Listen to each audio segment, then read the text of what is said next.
It's a funny thing when you ask yourself, do I believe in God?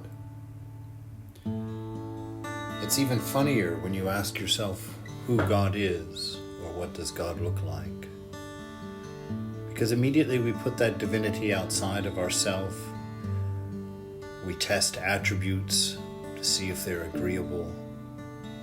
Size and power, age, immensity, grandeur, all of these things of the senses.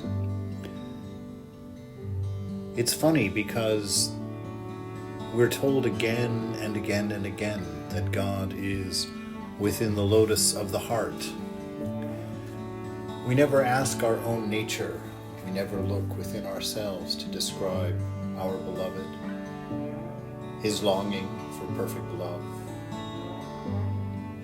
his rush in relationship to ourselves when our curiosity about the divine awakens.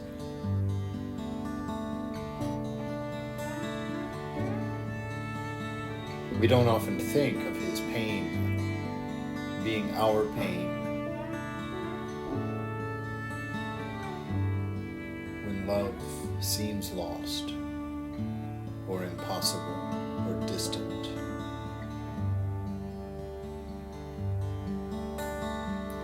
We ask ourselves, do we believe in God? As opposed, do we believe that we are in God?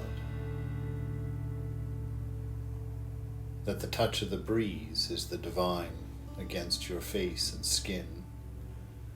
The light of the sun or the moon is the brightness of the divine.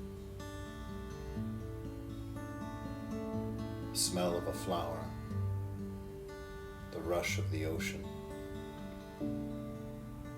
Why don't we think of these things when we want to know about the divine? What is it in beauty that makes it beautiful? That seems like a perfect description of the beloved. What is it in love itself that is so fulfilling that we long for it our entire life? Knowing that is knowing God.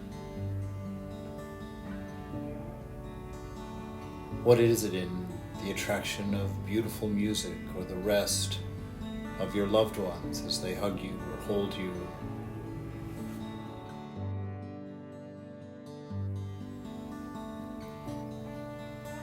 The self-luminous being who dwells within the lotus of the heart, surrounded by the senses and the sense organs, and who is the light of the intellect. That is the self. Becoming identified with the intellect, he moves to and fro, through birth and death, between the world and the next. Becoming identified with the intellect, the self appears to be thinking, appears to be moving. While the mind is dreaming, the self appears to be dreaming, and to be beyond the next world as well as this. When man, the individual soul, is born and assumes relationship with the body and sense organs, he becomes associated with the evils of the world. When at death he gives up the body, he leaves all the evils behind.